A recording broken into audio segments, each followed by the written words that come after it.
Frontier, Brian, and there are plans to expand indoctrination. That's right. Well, Idahoans are also concerned. Horror shot. That line would be moving a little bit farther west. I'm like crying. Nobody wants to see dark money is influencing policy in our state. Well, that's not how this works. Well, hello there and welcome to Nowhere to Hide. I'm Brian Hyde, and the job I have before me today is to encourage you to think a little deeper and a little more clearly about some of the events going on around us. Now, I'm going to be taking the legacy media to task. That's also something I do as a part of this show, but I want you to understand my goal is not to incite hatred against them or otherwise cause you to despise them or otherwise be upset or fearful of them for that matter. I just want to point out that there are sometimes some very subtle ways in which the truth is twisted, or more often it's omitted. It's not big, bold lies so much as context and sometimes semantics by which we can be led to false conclusions. So with that in mind, we've got a couple of very interesting stories to cover today. First thing I want to highlight is a piece written by Fred Birnbaum with the Idaho Freedom Foundation. If you are not familiar with Fred's work, you really should become familiar with it because he does a marvelous job as a researcher and a writer. And this is one that really deserves some closer attention. The headline is, "As Medicaid costs swell, lawmakers should prioritize expansion repeal." Now, this goes back to a story that actually began a few years ago. And as Fred explains it, you can usually tell when a major program that's a cornerstone of the modern socialist project isn't working as promised. How can you tell? Well, it's because the establishment media avoids talking about it. Now, he says, I'm speaking of Medicaid, the program originally designed to provide health care services to those receiving welfare benefits. That would include low-income children without parental support, the blind, or individuals with disabilities. After years of resisting the free federal money to expand Medicaid to able-bodied adults, Idaho voters approved expanding Medicaid with Proposition 2. That was back in 2018. Now, mind you, the voters didn't expand Medicaid in a vacuum. Fred says the entire medical establishment, the Idaho Association of Commerce and Industry, the establishment media, every leftist group and every Democratic politician, as well as Butch Otter, sporting a cowboy hat, were advocating for Medicare expansion and praises of free federal money. Now, there's a large problem. And he says, and there's also a small catch. The small catch is that the legislature must review the impacts of Medicaid expansion and then make a recommendation for its continuation. So Senate Bill 1204, approved in the 2019 session following the passage of Proposition 2, requires the following, quote, no later than January 31st in the 2023 session, the Senate and House of Representatives Health and Welfare Committees shall review all fiscal, health, and other impacts of Medicaid eligibility expansion pursuant to this section, and shall make a recommendation to the legislature as to whether such expansion shall remain in effect. So, I mean, this is nice. I mean, at least it's not like, okay, once you've agreed to this, it's forever. No, they have to review it and determine, is it really working? But as Fred Birnbaum points out, the large problem is that everything promised related to cost control has been obliterated, and health outcomes haven't been shown to have been improved, even though the financial health of large hospitals certainly has. So here's how he breaks down the problem. In 2018, we were told the expansion would cost around $412 million per year. Now, as the expansion took place during fiscal year 2020, we didn't have a full year, but we did in fiscal year 2021. The original appropriation of $403 million was close to the original $412 million cost estimate for that first full year of Medicaid expansion. The problem is the actual cost for fiscal year 2021 was $670 million. That's about 66% higher. So for fiscal year 2022, the original estimate was $440 million, but the fiscal year 2022 appropriation was $847 million. That's nearly double. And the fiscal year 22 actual costs haven't been made public yet. And as fiscal year 23 is now the current fiscal year, we can only make an estimate based on the supplemental request already proposed by the Idaho Department of Health and Welfare. That cost will be closer to $1 billion. You starting to feel the sticker shock? This is what it looks like on a graph. And again, you can access this by going to the idahofreedom.org, and you can see this for yourself. Out of control spending. Now, I know there's no denying this is helping people, and that's a great thing, except It's helping some people, but it's also incurring an incredible cost to other people, namely the productive, namely the taxpayers. Is it something that should continue? Well, this is what the Idaho legislature has to consider rather. With the COVID pandemic, the federal government offered states an enriched federal match. Medicaid's a federal state program, and the federal government picks up about 70% of the total cost of Medicaid in Idaho, and the feds offered a higher match if Idaho and other states would just remove people from the Medicaid rolls who had either died, left Idaho, or voluntarily disenrolled. So people who clearly didn't qualify for Medicaid under the pre-COVID rules now are given presumptive eligibility in exchange for more free federal money.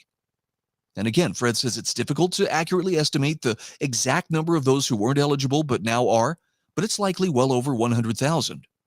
And the administration just extended the public health emergency last week through January, guaranteeing more federal money. Now, you may be asking yourself, why would they do that? Why would they extend this emergency? Didn't the president just a month ago or less say that the pandemic was over? Yes, he did. And of course, the White House walked it back, which leaves you wondering, so who's actually running things? But the bottom line is, as long as there's an emergency, they can claim extraordinary powers, which means more control. Are you starting to get the picture? Moving on. If your head is spinning, Fred Birnbaum says, here are a couple of thoughts you should keep in mind. The first is that one of the reasons annual federal deficits routinely exceed $1 trillion and the accumulated federal debt is over $31 trillion. It's because of Medicaid and its expansion. And every state that voluntarily took that money has played a role in ballooning the federal debt. The second thought is that Idaho is at a crossroads. So we can continue to hitch our wagon to the broken federal welfare train, or we can begin to regain some independence by repealing expansion, which would make us the first expansion state to do so.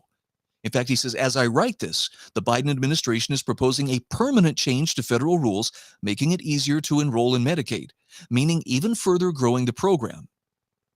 It's quite a choice, but this is what the legislature is going to have to contend with by January 31st. He says, remember how the Affordable Care Act was seen by the left as a stepping stone to putting the entire medical system and U.S. population under the federal government's thumb? Well, Medicaid expansion was the first step. COVID was an accelerant. And Fred Birnbaum says it's time for Idaho to jump off this runaway train.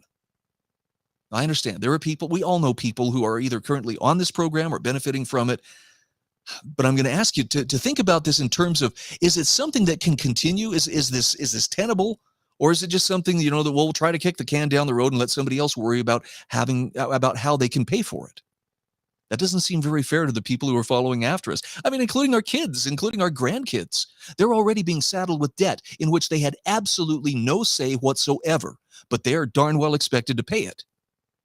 To me, that seems immoral at best, maybe highly unethical and possibly illegal at worst. Should generations be passing on intergenerational debt like this? Well, I guess we'll see if Idaho lawmakers have the stomach to pull the plug on that free money. It's so seductive. But when you get free money, it's like the old saying, there's always free cheese in a mousetrap. Nobody stops to think about why that is. Well, until it's too late and there's a little mouse funeral going on. All right. Got your blood pressure medication handy? I think you're going to need it for this next story. Here's the headline. This is only going to affect some people, but it's going to really upset some. Bill prohibiting public drag performances to be introduced in upcoming Idaho legislative session. The Idaho Family Policy Center helped draft legislation it says it will be legally defensible. Now, this is reported by the Idaho Capital Sun. And, before we go any further, I just have to say, how did we get to the point that we're actually having to see legislation introduced that would ban public drag performances? I know that the spin that we're most likely to encounter, and you're going to see in this story, actually, you don't have to wait for long for it, is that, obviously there are some far-right Republicans who are just, hardcore, hateful conservatives who just want to go out there and control other people's lives and punish them for being different. Well, if that was the case, they could have done that a long time ago. Why now? Well, maybe it's because the envelope is being pushed steadily. And you're starting to see, drag queen events for kids popping up everywhere, not just in Idaho, but in other states as well. We're starting to see things pushed into our schools, leftist ideology in the form of critical race theory or emotional social learning and so forth. It's not a matter of, well, these lawmakers are just a bunch of meanies who are looking for an excuse to go out and victimize people, so much as people are waking up to the fact that there are some really pernicious ideologies that are starting to creep into our public lives, and someone has to be a gatekeeper of sorts. I'll put my cards on the table here and tell you, I'm not a person who thinks that we should turn to legislation as the first resort every time, because every time you say there ought to be a law, you're inviting a man with a gun to sit down at the table. I'm much more freedom-minded and would like to see these problems solved at lower levels, but when these things are pushed, and especially when they are embraced by people in political power, sometimes this is what it takes to clip their wings and to corral them and to limit them to what they are properly supposed to be doing, instead of pushing appropriate attitudes or other avant-garde ideals upon people who are clearly not ready to accept them. So here's what the article says. A bill that would ban drag performances in all public venues will be introduced in the first days of the next session of the Idaho legislature in January. Idaho Family Policy Center President Blaine Konzati told the Idaho Capital Sun. Now, Konzati and other conservative activists around Idaho and across the country have protested against events in public spaces that feature drag queens, including drag queen story hour events at public libraries. Now, I got to pause here for a second. It's not just that people are performing in drag. If this was taking place in a nightclub somewhere, it would be nobody's business except those who want to attend it. The reason people are protesting against it is because the arts are being performed in public venues in front of children. And in fact, that is the whole point behind Drag Queen Story Hour, is to get kids together with these drag performers. In September, Idaho Republican Party Chairwoman Dorothy Moon called for people to pressure corporate sponsors of Boise Pride to pull their names from sponsorship at the event over a scheduled drag kids performance for ages 11 to 18. Now, they're talking about the performers. I'm thinking about the spectators too, which includes a lot of much younger children. Ultimately, that performance was postponed over what organizers called safety concerns. And as I've explained in previous editions of this program, it wasn't concern about the safety of children being exposed to deviant behavior. It was concern, or at least feigned concern, over, we're worried that people are going to come and attack us and they're going to riot. And again, I'm just going to point out, if you are doing something that the more people find out about it, the more worried you have to be that someone may react violently, maybe you should question whether you should be doing that in the first place. Just saying. Now, Konzati said the draft bill is ready to be introduced as soon as the session gets underway, but declined to share the rest of the text of the bill, rather, with the Idaho Capital Sun, and wouldn't name the legislators who worked on it with him. He said no child should ever be exposed to sexual exhibitions like drag shows in public places, whether that's at a public library or a public park. And I like the implication here that, well, you know, he wouldn't share the text of the bill. He wouldn't spill his candy in the movie theater lobby and tell us everything so that, you know, we could come out and formulate attacks against it, which, you know, the legacy media is going to do. As far as the legislators who worked on it with him, well, they're keeping, you know, that quiet for now, too. Not because they're hiding some shameful, you know, backroom, smoke-filled room kind of deceit, but probably to protect those legislators from being harassed and otherwise pressured by the people who, for whatever reason, take this as, you know, a call to arms against lawmakers. Now, of course, this has generated some pushback, and I want to bring attention to at least a couple of the people who protested against this. Here's a longtime drag performer who says sexualized characterizations are insulting. So Boise resident Crispin Gravatt has performed drag for more than a decade under the stage name Penelope Windsor in all types of venues, including drag story time at libraries and at Boise Pride in September. Gravatt said, at its core, drag is art. Art can be powerful. For a lot of us, it's a way to be part of a community and to do something fun and creative. For me and my friends, it's kind of like art therapy, with the same kind of thing we see with veterans or abuse survivors. It's a way we can find joy and work through some of the challenges in a world that can be challenging at times for people like me. Now, that may be fine and well, but I still have to ask the question, why does it have to involve kids? Veterans who are working through post-traumatic stress disorder and others who are victims of abuse, do they have to have kids in front of them in order to feel validated? Or is there a larger reason why they're seeking that juvenile audience? Now, you know, I'm not trying to cast aspersions here, but I am thinking that's a very legitimate question. Why must children be a part of these events? Again, I understand people have different tastes and different varieties of things that float their boat. And what people do in private, or even if they want to do it, in a nightclub, with consenting adults and others who are like-minded, that's none of my business. Why the kids? Well, we turn to the Babylon Bee for an answer, or at least a potential answer for this. The headline is, interest in drag queen story hours wanes after their renamed, more accurate, man wearing lingerie wants to spend time with your kids hour. I think that's probably a little more accurate than maybe some people would like. It might actually be a little bit uncomfortable for some. Now, there was another person who was also very upset about this, and that was Boise Pride director Donald Williamson, who said he hopes to see pushback if the bill is introduced. Williamson also received thousands of protesting emails in the days leading up to the event, said he's aware of the bill. He thinks it would be a violation of free speech to ban a certain type of performance, despite Canzati's assertions that it will be legally defensible if it passes the legislature and is subsequently challenged in court. Now, Williamson said that Boise Pride is planning an alternative kids drag show at a private venue for a later date that the performer's family and friends can attend, and the work the performers put in doesn't go to waste. Which, again, to me, there's no problem with that. Again, if you're not trying to aim it directly at kids. Why couldn't we have this discussion beforehand? Why did it have to be, we have to play the victim and, people are probably going to do violence if we have this show like we planned on. So if the bill is introduced as planned, Williamson says he expects a lot of pushback, and he hopes that those who showed up for Boise Pride will show up to the State House or contact their representatives. He says show up and show out huge, not only when we see this legislation, but any legislation that's targeting anybody that's hurtful or hateful, rather, and going to affect vast swaths of the population in a negative way. Now, I'm going to question the idea of affecting vast swaths of the population when, in reality, you're dealing with what? The best statistics I have seen is that roughly 3% of the population identifies as part of the LGBT crowd. That's generous.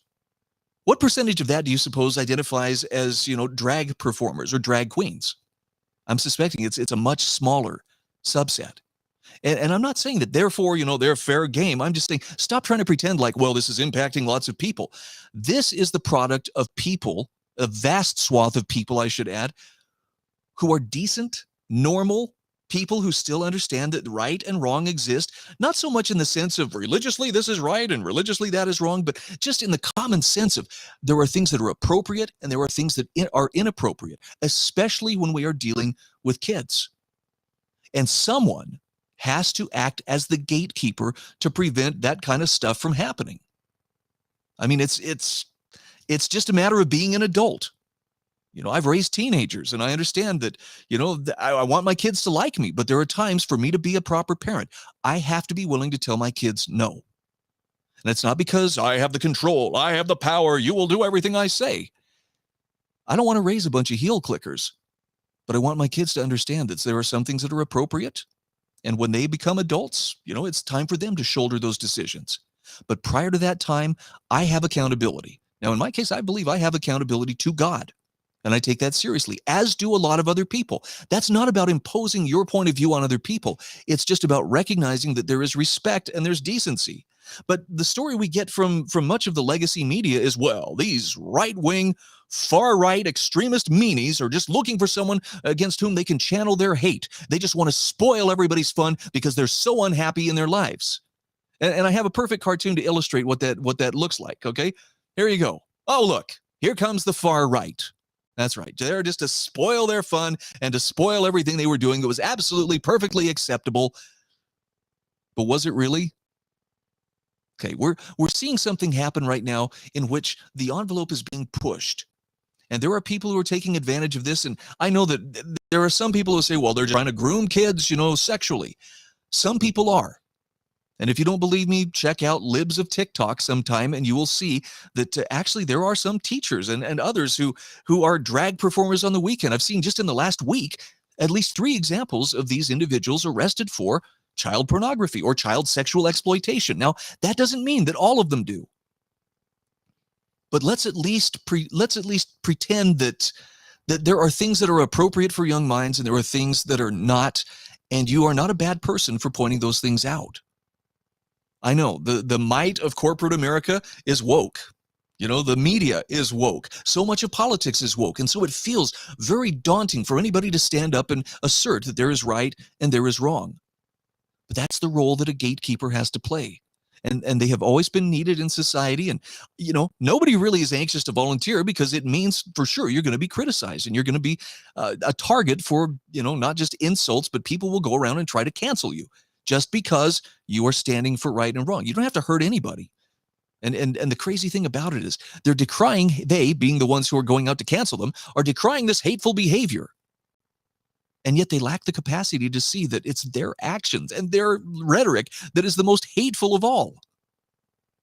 So it takes patience and it takes a little bit of courage and it takes a bit of backbone for you to stand up and assert that that role of this is appropriate and this is inappropriate. But this is what is needed. Now, again, I would love to see this handled without having to resort to legislation. But occasionally we reach the point where sometimes that line has to be clearly drawn and enforceable by law. I know not everybody wants to do it, but somebody's got to be the adult. One final thought here I want to share with you. This is from Brandon Smith, and it's on the idea of gatekeeping. And he's very unequivocal about this. Gatekeeping is good. It has always been, and it always will be. The idea that we must be accepting of everyone all the time is foolish and insane. Now, he says some people are not compatible with truth or with reason, and they need to be kept away from vulnerable institutions such as schools and away from innocent children that make up the lifeblood of our future. So hopefully it's something we can do with love as well as with firmness.